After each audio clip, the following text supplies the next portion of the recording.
G'day, I'm Adam Gordon, the Profitably Detective, and a very warm welcome to this cash optimisation report, a 5-minute interview where we give you some immediate practical tips on how to improve the cash flow and profitability of your business. Remember, business is something that you can do the right way or the wrong way. And isn't it nice to know that when you do it right, it's not only ethical, but profitable. But what is the right way? There are so many different elements that have to be juggled and meshed together so that they run like a well-oiled machine. And you, the owner, have to be both engineer and mechanic to keep the cogs properly meshed, oiled and spinning. Get one cog out of gear, do things the wrong way, and the machine just won't work. Today I'm joined by Martin Sargent from the business group to discuss this conundrum. Martin, welcome. Thank you, Adam. For those of you who don't know Martin, he's been a business consultant in New Zealand for the past 15 years.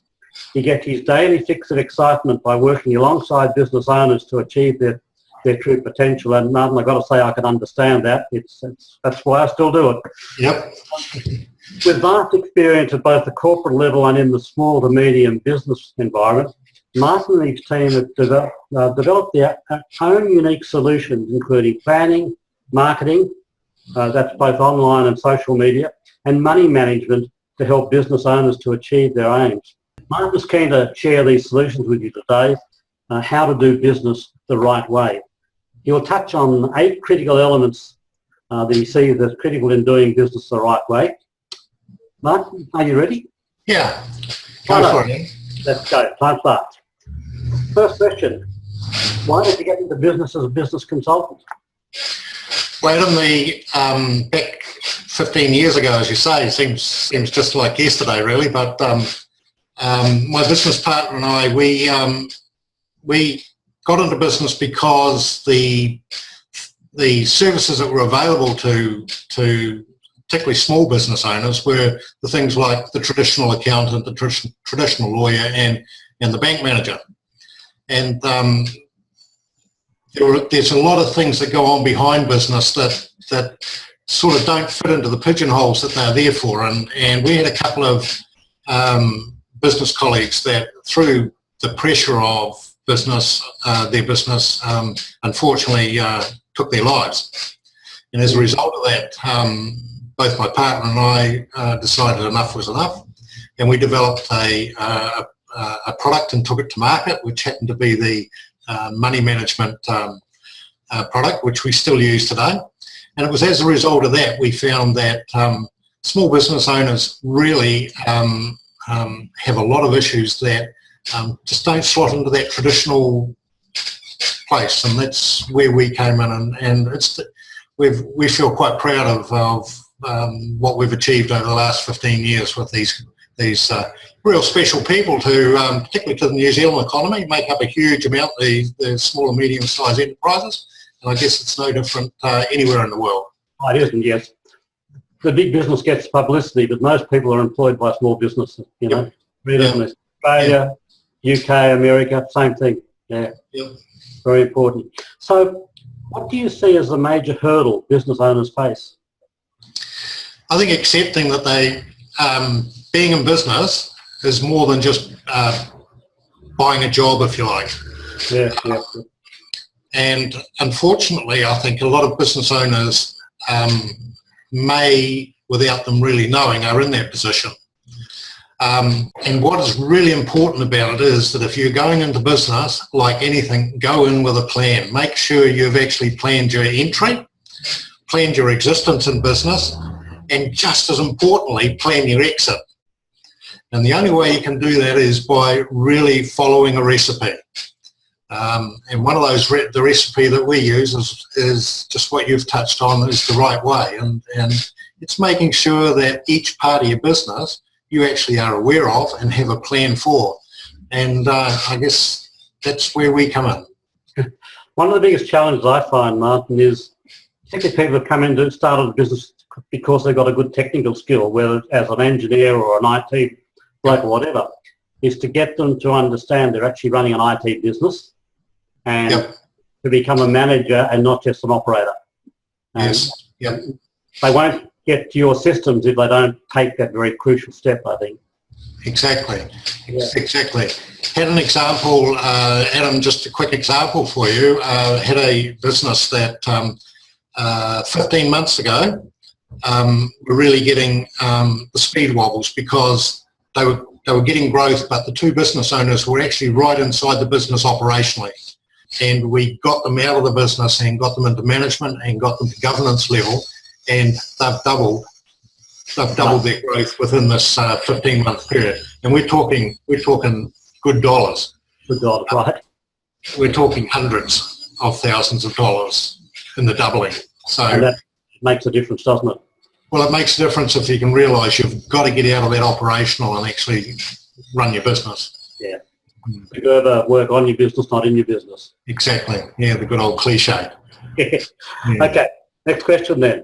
What are the 8 critical elements of the business jigsaw that you refer to? Okay, we talk about the critical elements being, one, the people, the right people, getting the right people to do the right jobs. And you just touched on it before. If you're not good at that, find somebody that is and concentrate on your area of excellence. So we need to have the right people around us. And that doesn't mean that you've got to go out and employ $100,000 salary person. Find the people, use them, and then move on. But get the right people. The second part is the right mindset and making sure your head is in the right place day in and day out and actually focusing on those things that are critical to your business. So having that right mindset, you've got to work on it day in, day out. And when you don't feel like doing it, that's when you need to do it. So getting that right mindset. The right products and services, that's we find that there are businesses out there that are peddling products and services that aren't right for their business, and they're wondering why things are not happening. And it may be that they need to rebrand, they need to reposition. It's just making sure that who you are is what you're selling, or what you're looking for people to buy. The other one is to give, and this is a real one of mine, and that is to make sure that you give the client the right experience. And I always talk about this experience of excellence. And I think every day that we have the obligation that if we want people to spend money with us, then we need to give them that experience where they want to do so. The other part is the right governance, making sure that you're actually governing or running your business from, and I talk about getting in your helicopter on a very regular basis and looking down on your business and seeing if it looks as you want it to look and doing what you want it to do. So that's the governance side. Getting the right message out there about who you are, that's another aspect. Having the right, just as important, we talked about this, we've already talked about this, Adam, but about the processes and procedures that you have in the business. Have you got a process and procedure manual? I would suggest that 99% of small businesses probably don't. But if you have, start creating one. Get the right policy and procedures in there and get your staff adhering to them. And finally, if it's worth doing, it's worth measuring. If you can't measure it, don't do it. And that's putting in performance measurements, not only financial, but financial and non-financial performance measurements to make sure you know where your business is and where you're taking it to. So they're the 8 concepts that we use when we're looking at any part of our business and considering putting a plan together for them. That's pretty sound stuff to me. And I, as I say, I've been doing this a long time, but you're hitting the right bells, as it were, as far as I'm concerned. There's not too much that slips through the cracks if we can sit down and discuss those 8 areas with a business owner. Yeah, no, I'm sure that's good. So, final question. What's the one thing you'd like to leave your listeners with? Plan. One word, please, plan. And many years ago that, I was told that, if you can write it down on the back of a cigarette packet in the pouring rain with a blunt pencil, then it's worth planning for. Right. And I've never ever forgotten that. I mean, the cigarette, it's not quite kosher today to talk about the cigarette packet, but what I'm saying is that it doesn't matter how your plan looks, but write it down, get it down. And I think the other thing, Adam, is that make yourself accountable to do what you say or what you want to do. And if that means going and getting somebody like Adam Gordon to make you accountable, then do it, because it's worth its weight in gold. I've read somewhere quite a few years ago now that something like 70% of business plans don't actually get implemented. So that accountability to actually make it happen is so important. Yeah. Adam, one of the things we do with our business planning, and it's an absolute, and that is that they have to meet with us every month for 3 months after the plan is put in place. And that is to ensure that we get accountability with the plan. Yep. So important. Yep. But that's great, Martin. As I say, I believe our listeners should really find some very useful pearls in there that they should be following. Where can people go to get more information or resources? Well, if they go to our website, www.thebusinessgroup, or one word, .co.nz, www.thebusinessgroup.co.nz. You can register there for our newsletter.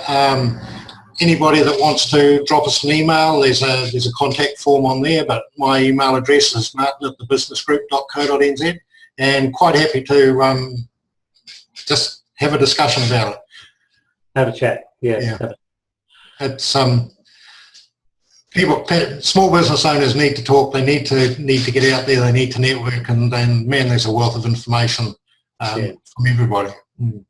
They certainly do. Martin, that's really great. Thank you very much for that and taking the time to do so. I look forward to putting this out. Thank you. I look forward to catching up again, Adam. All the best. Thanks, Martin.